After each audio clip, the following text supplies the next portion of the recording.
Hey y'all, welcome to the Southern Appalachian Herbal Podcast. I'm Judson Carroll and I'm an herbalist. I'm also a wild crafter, a gardener, and herb grower. I'm coming to you from high atop the beautiful Blue Ridge Mountains of North Carolina, just a stone's throw from the Tennessee line, overlooking the Pisgah National Forest. Absolutely surrounded by the bounty of God's green earth. I spent most of my life wandering these mountains and learning about plants from the old-timers and all sorts of characters. On this show, we'll talk about herbs and how to use them, how to find them, how to grow them, how to make preparations. We'll talk about a lot of things. We can also talk about permaculture, homesteading, foraging, and living off the land. Most anything, really. You can email me at southernappalachianherbs@gmail.com if you have a question or a comment. You can also contact me through the Grow Network, where I'm a regular contributor and a moderator for the forums. And my blog is, of course, southernappalachianherbs@blogspot.com. All right, y'all. I'm going to sit my guitar down and let's talk about herbs.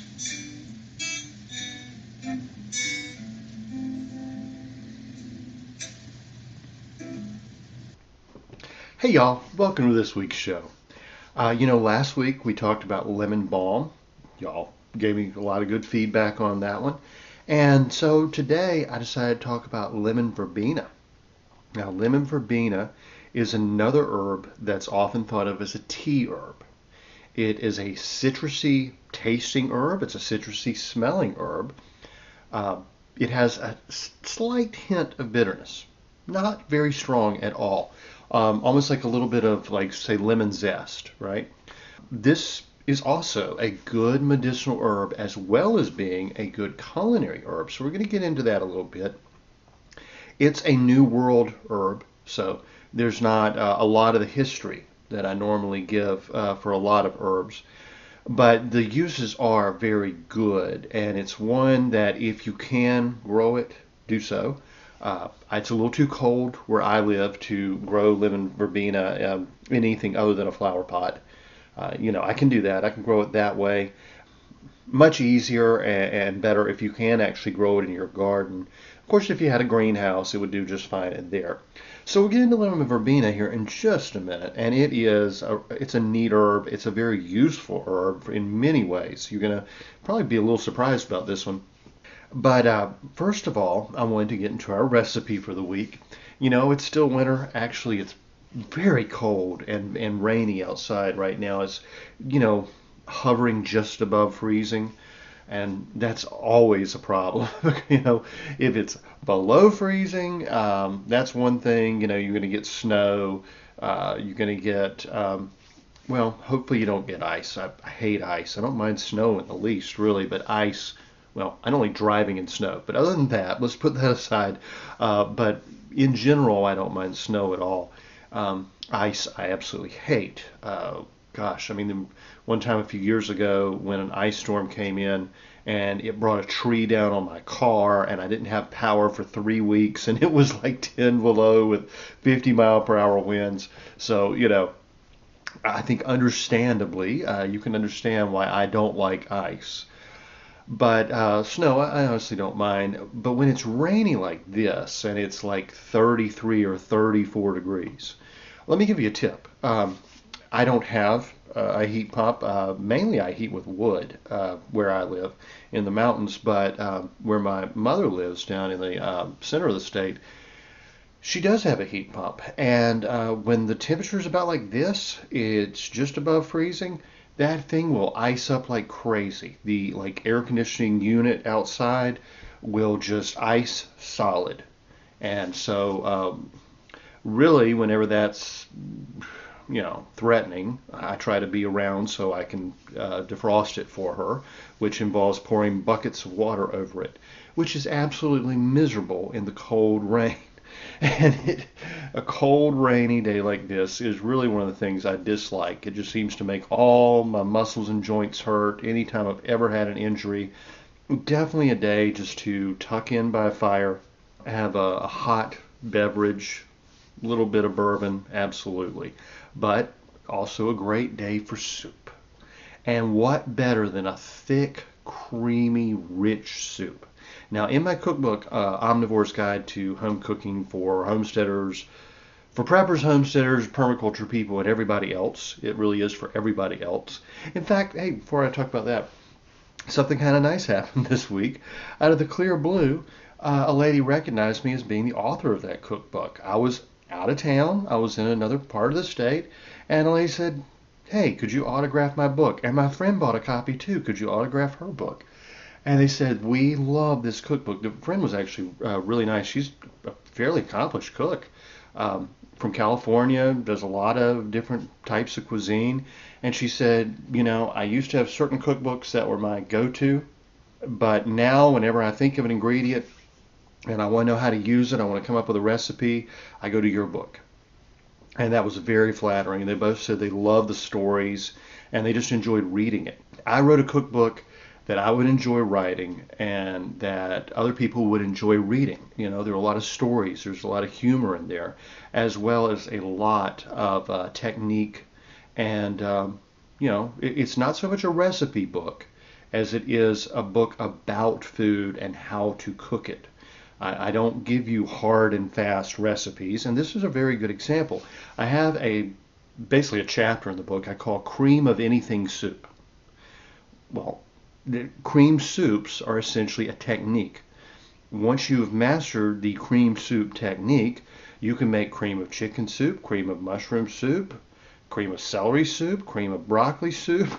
You can go on down the list. You can literally make cream of anything. Cream of asparagus is one of my absolute favorites. But this week's delight, I guess I should say, is cream of spinach. Now, believe it or not, I'm sitting here, mid-February, and it's miserable winter. It's almost time to plant spinach.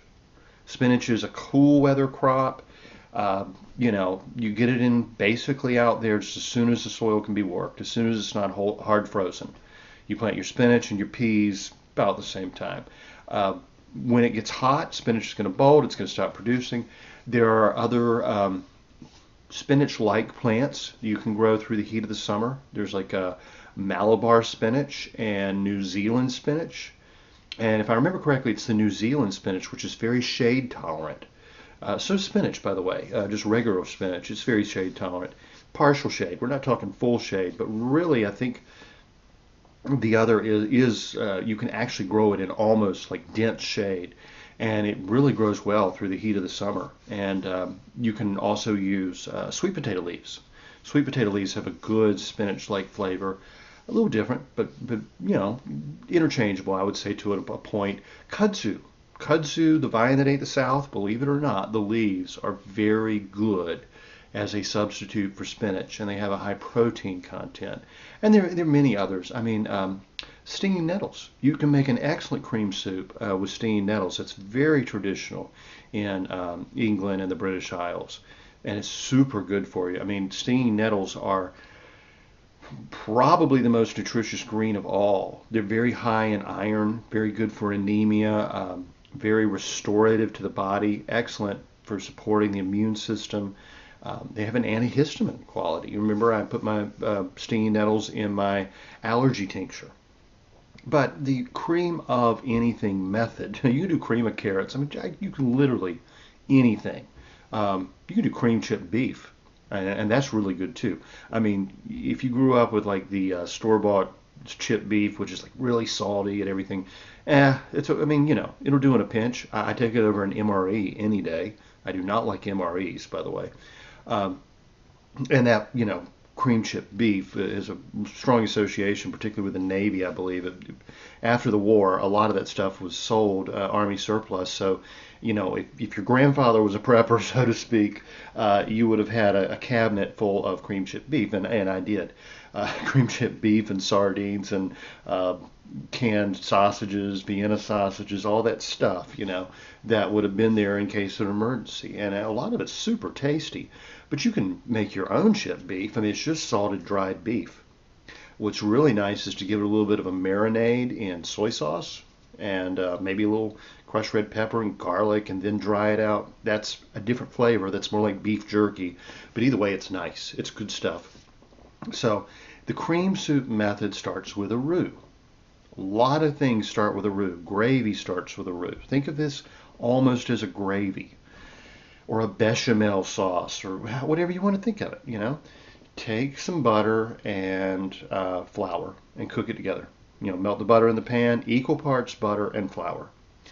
Once the flour is cooked, we're not trying to brown it here. We're going to leave it white, but you want to get rid of the raw taste and smell of the flour.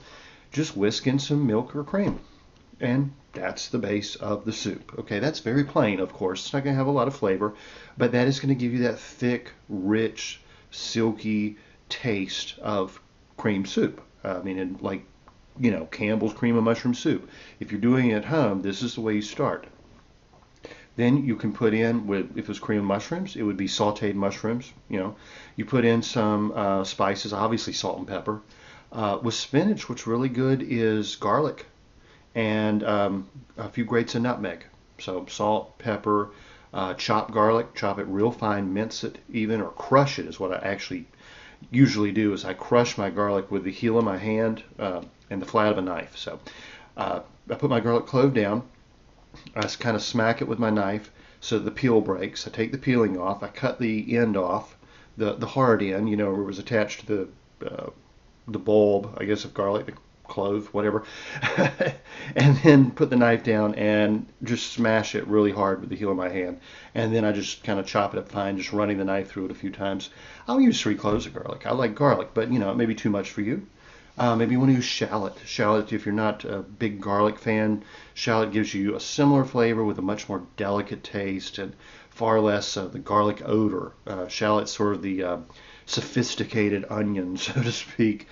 So I would put that garlic in with my butter before I add the flour. I would just kind of cook the garlic through in there, and then you know, make the cream of base, and then add my spinach. Sorrel is another wild green that would be a very good, whether it's garden sorrel or wild sorrel. You're going to get a really unique flavor because, you know, much like lemon balm and such, it actually has a lemony flavor. I think of sorrels as like a spinach with lemon juice on it. I mean, that's what sorrels taste like. And that can be wood sorrel, you know, like shamrocks, commonly called, but they're actually wood sorrel. They're not clover. You could actually use certain varieties of clover. Yeah, no problem. The wild red clover that grows in the mountains is very edible. It's also a medicinal herb. But anyway, back to spinach. If it's this time of year, I would have spinach that in the season I blanched and froze and had in the freezer. So just take it out, plop it right into the soup. That's it. If it's fresh spinach, which is a little bit nicer, just pull the stems out and put it straight into the soup. I mean, you don't have to do anything. I mean, if depending on your garden conditions, you may want to wash it. My garden is about as organic as can be, no chemicals, and I literally don't wash my vegetables usually. I just pull them off and, you know, pull the stems out and just, I put several big handfuls into a pot of cream of spinach soup.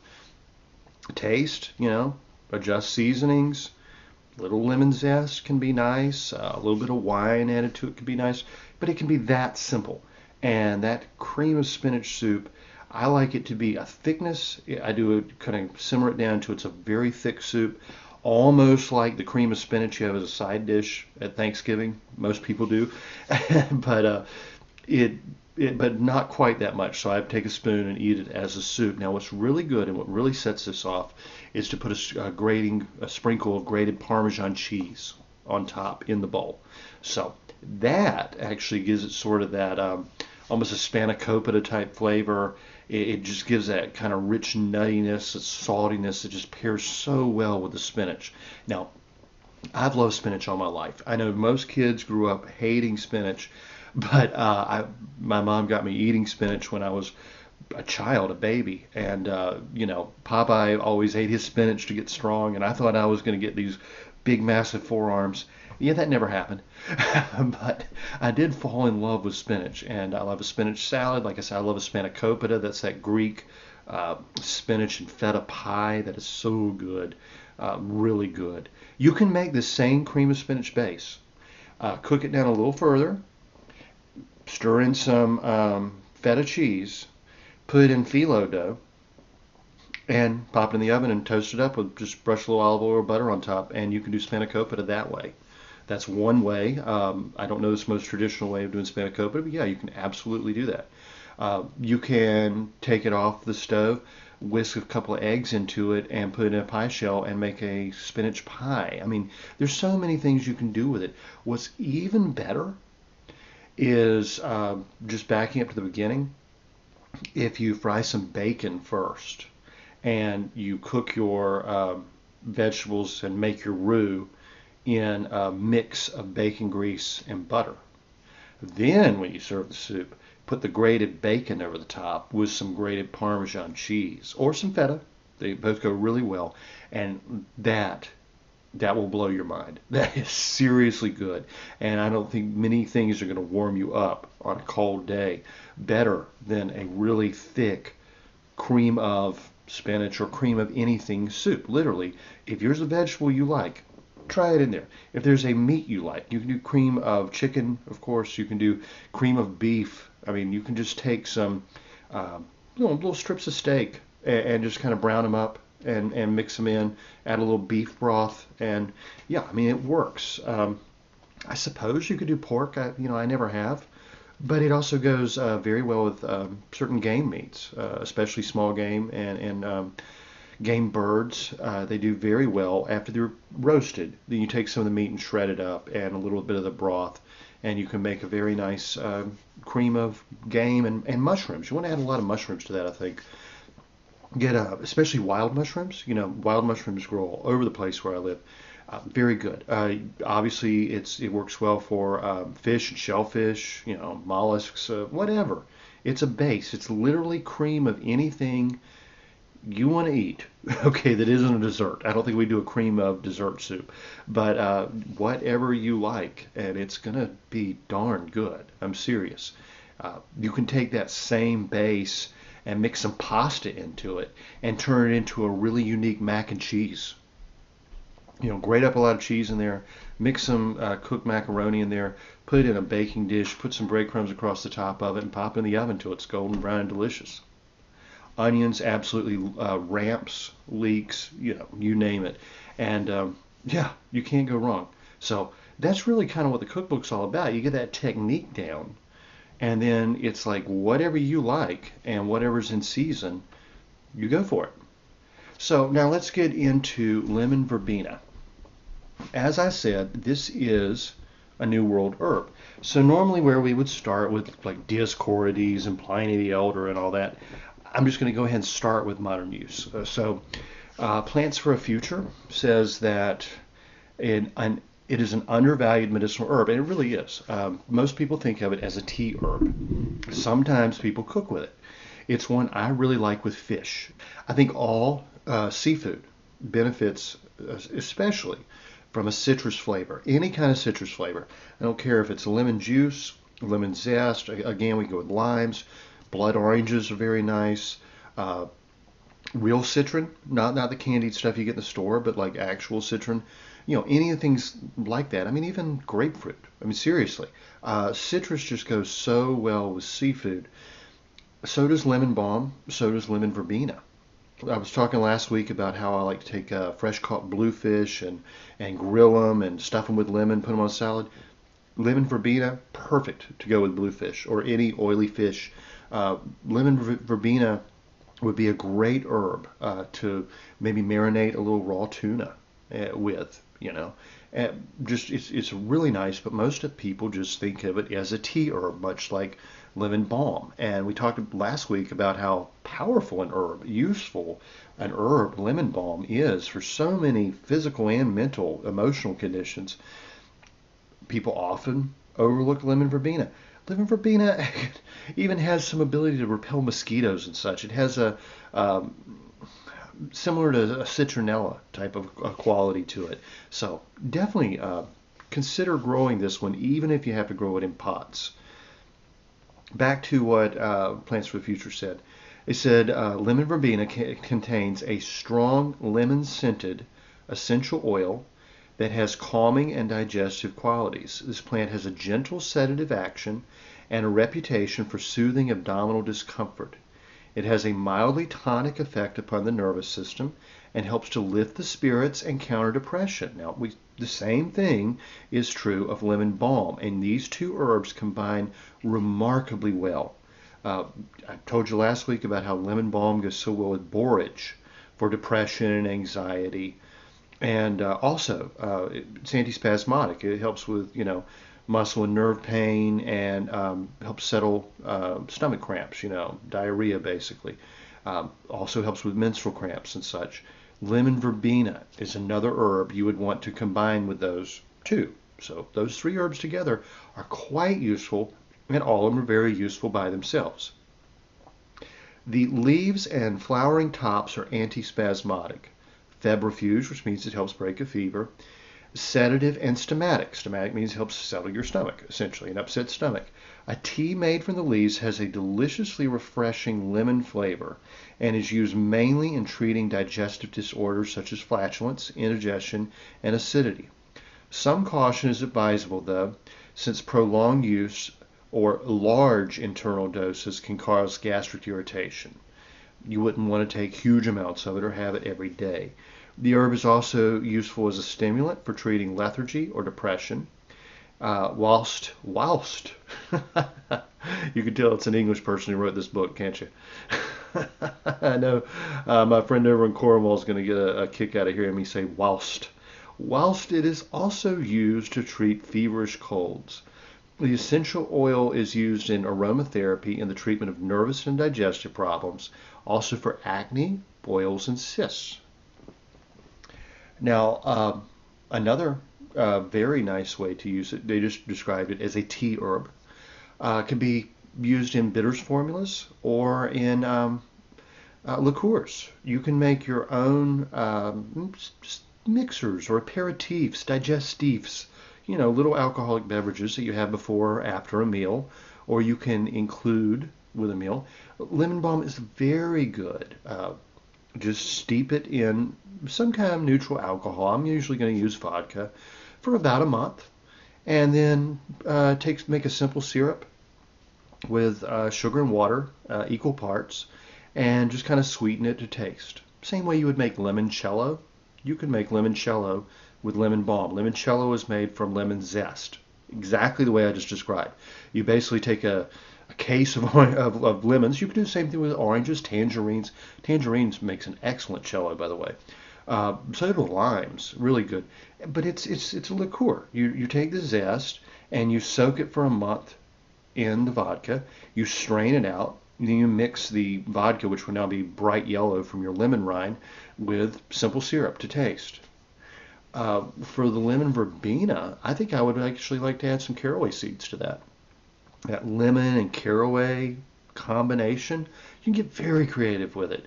But that would be not only a good digestif, a good little liqueur to have after a meal, also would be very good for indigestion and stomach upset, flatulence, diarrhea, cramping, whatever.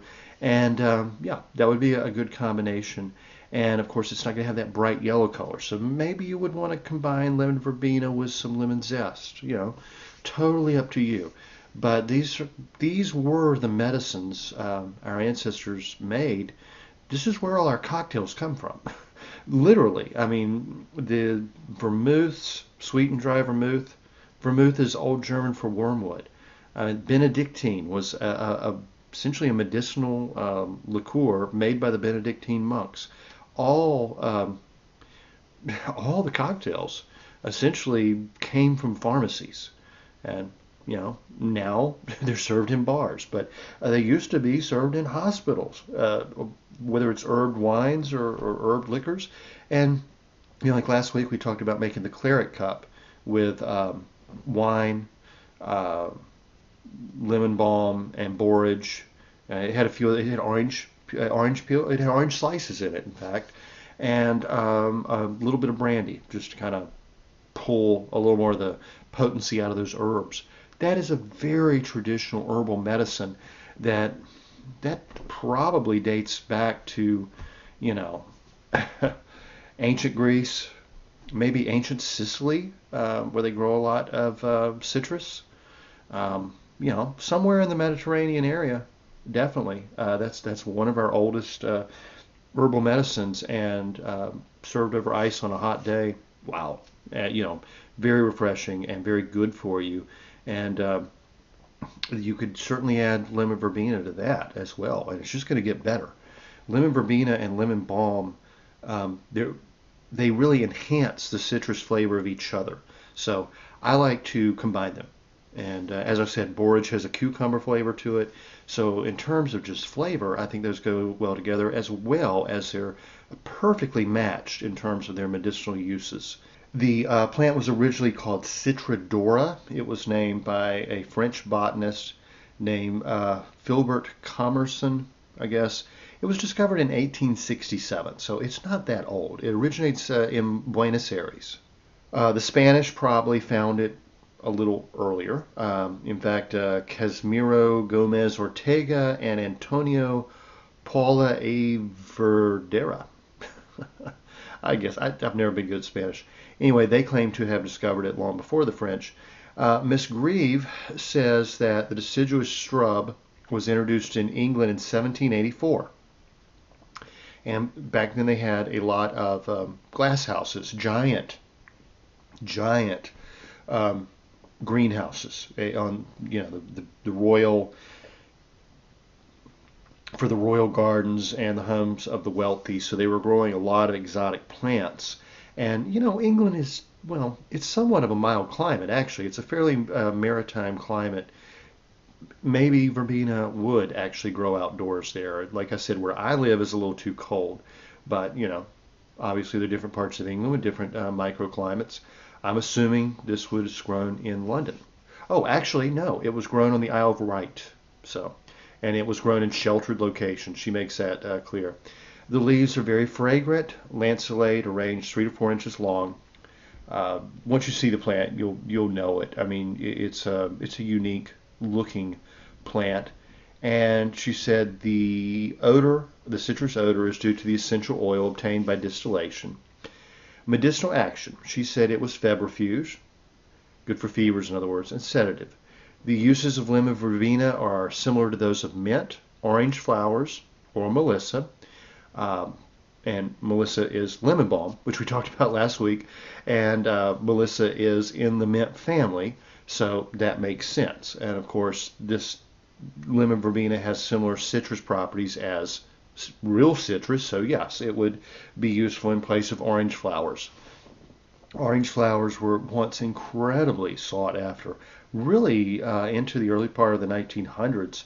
Orange flowers for decoration, for the wonderful smell. The orange flower waters were much used, and lemon verbena was considered a substitute for that. It was used as a stomachic and antispasmodic in dyspepsia, that's stomach upset, indigestion and flatulence, and is stimulating to the skin and stomach. I think most recipes using lemon verbena are going to use it, as a flavoring in desserts. It's going to have that citrus flavor. You'll be using it in place of orange zest or lemon zest or, orange flavoring, whatever.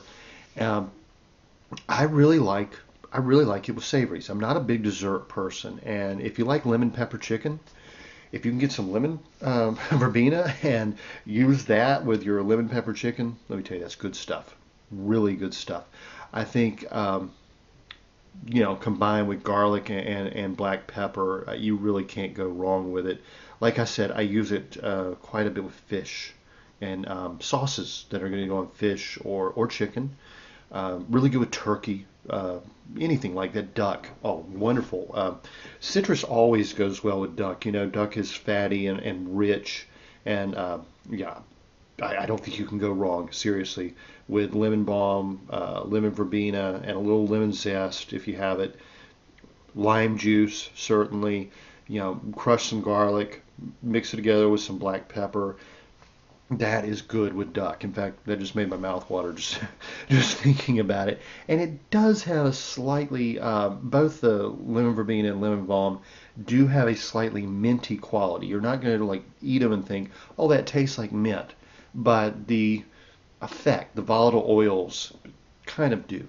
And I think especially with mild freshwater fish, trout, for instance, you couldn't go. I mean, seriously, I can think of few herbs that would go better with trout, especially our good mountain trout that has such a delicate flavor.